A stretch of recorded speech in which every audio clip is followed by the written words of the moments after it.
Good evening. This is All India Radio and I am Valsa Williams with the news at 9.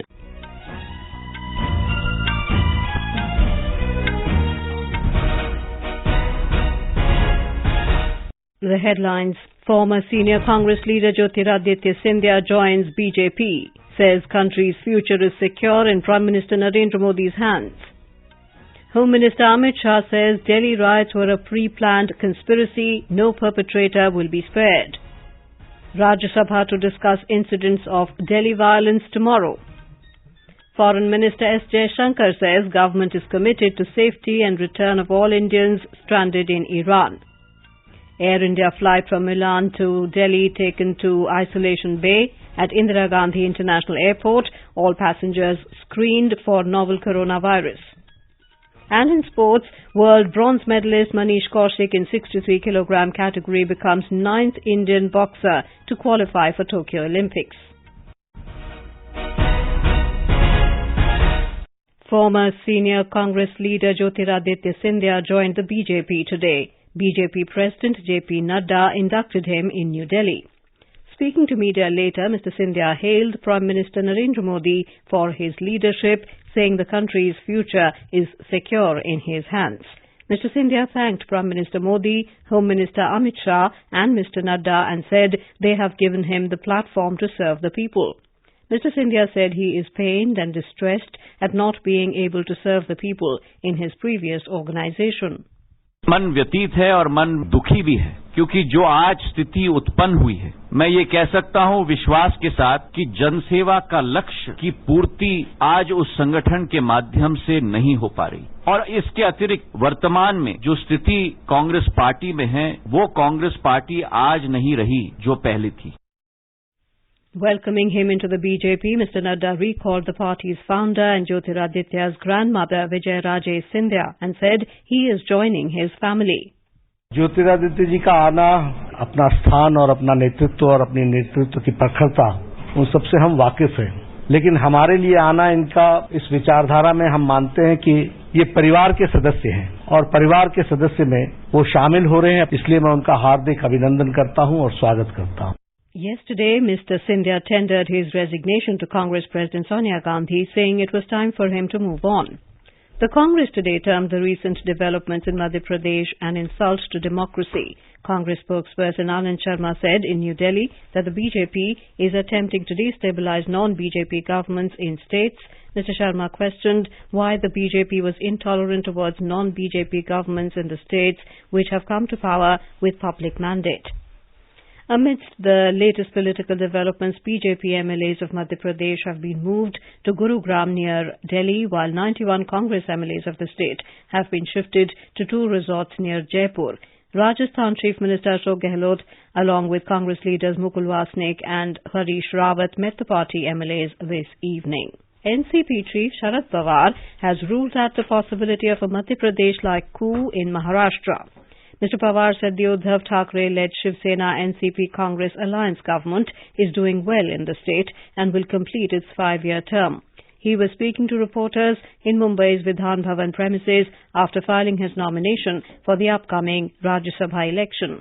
Talking about Jyotiraditya Scindia's exit, Mr. Pawar said the former Congress leader wanted new responsibilities after his Lok Sabha defeat, adding that the grand old party's culture does not allow such promotions. The BJP announced the names of its 9 Rajya Sabha candidates today. The party has named Jyotiraditya Scindia as its Rajya Sabha candidate from Madhya Pradesh. The other candidates include former Congress leader Bhubaneswar Kalita from Assam. In Bihar, Janata Dal United today announced the names of Harivansh and Ramnath Thakur as candidates for the forthcoming Rajya Sabha polls.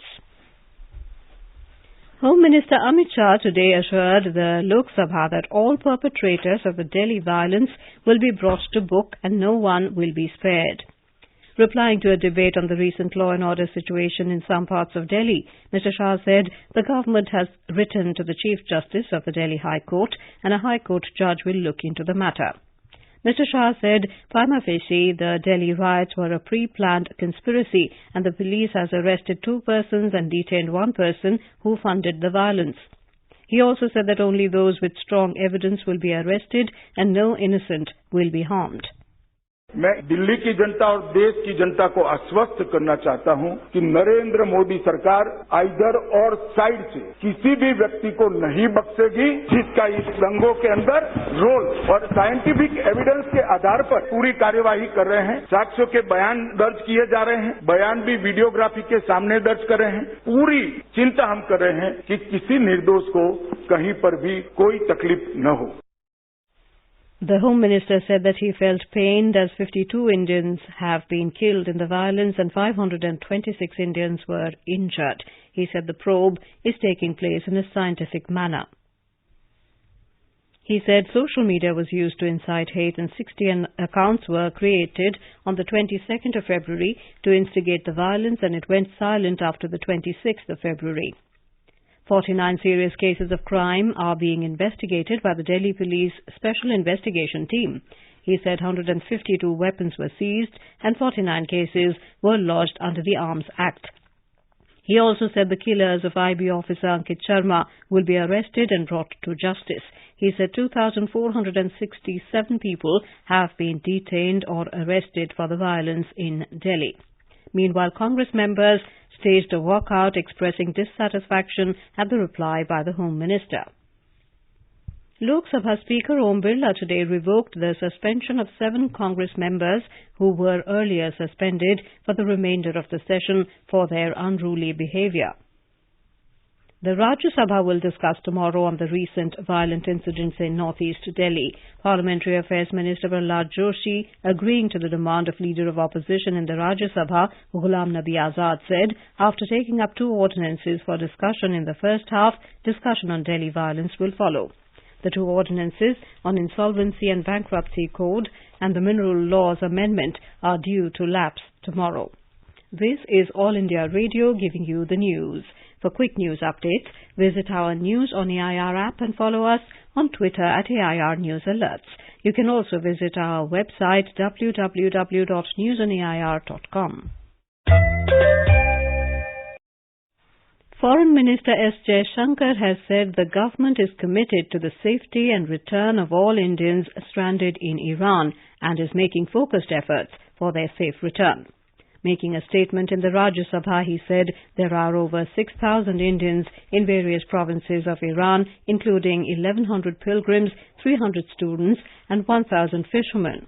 The minister said the government is working with the Iranian authorities to operate some limited commercial flights for facilitating early return of the remaining Indians after testing them.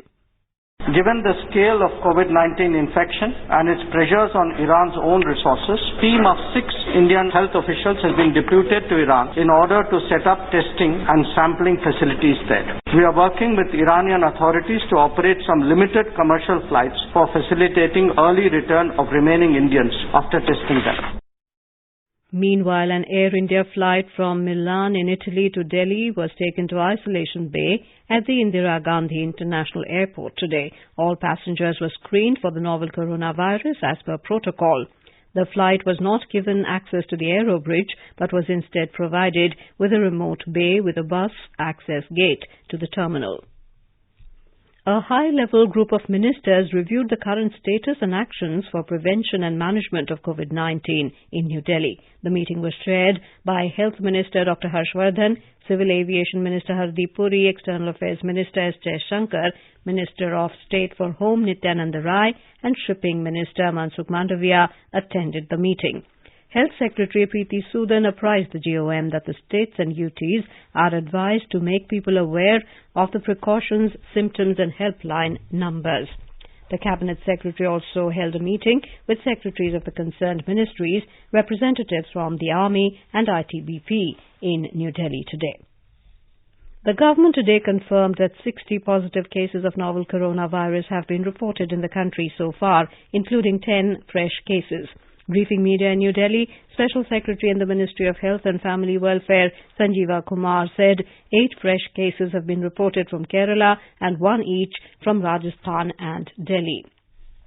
All states and union territories have been asked to step up sanitation and hygiene in public transport vehicles to contain the spread of coronavirus. The Surface Transport Ministry has issued an advisory to all states and UTs to step up sanitation at bus terminals and stops. In Jammu and Kashmir, all schools, colleges and universities have been closed till the 31st of March as a precautionary measure in the wake of coronavirus. Ministry of Health and Family Welfare has repeatedly advised people to follow basic protective measures so that they can keep themselves safe from the novel coronavirus. People should avoid participating in large gatherings. If a person is experiencing cough and fever, he or she should avoid close contact with others. People are advised not to touch their eyes, nose and mouth without cleaning their hands. Spitting in public places should be avoided. The government has also issued a 24/7 helpline number 011-2397-8046 and also an email ID ncov2019@gmail.com for any assistance on coronavirus.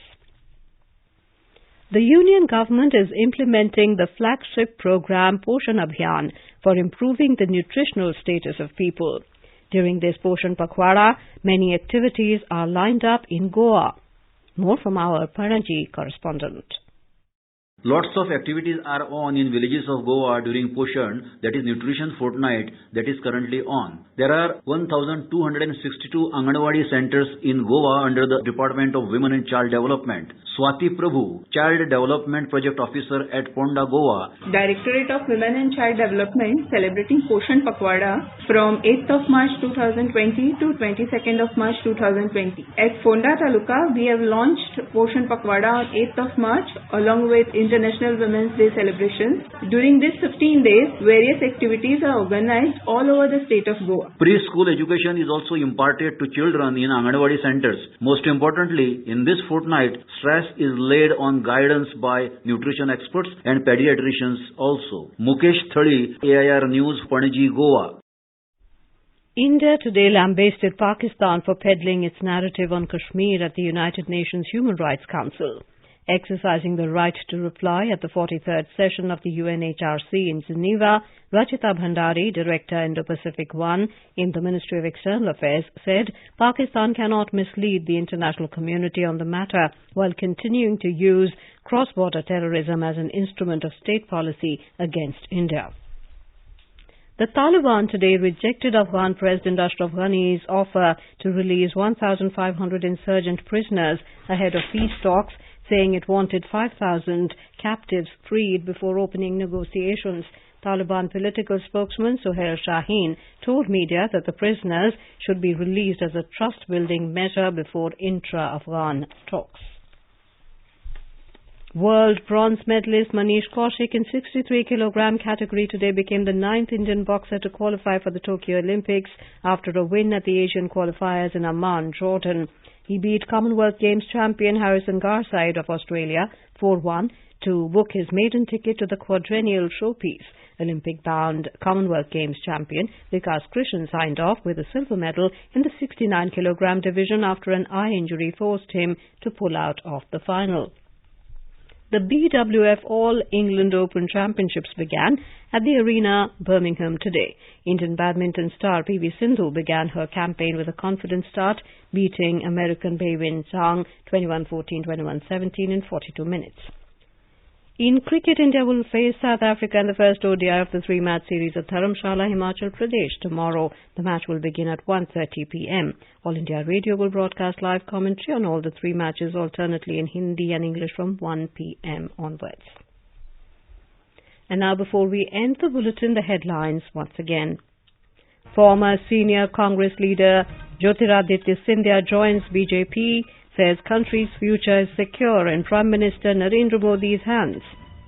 Home Minister Amit Shah says Delhi riots were a pre-planned conspiracy. No perpetrator will be spared. Rajya Sabha to discuss incidents of Delhi violence tomorrow. Foreign Minister S Jaishankar says government is committed to safety and return of all Indians stranded in Iran. Air India flight from Milan to Delhi taken to isolation bay at Indira Gandhi International Airport. All passengers screened for novel coronavirus. And in sports, world bronze medalist Manish Kaushik in 63 kilogram category becomes 9th Indian boxer to qualify for Tokyo Olympics.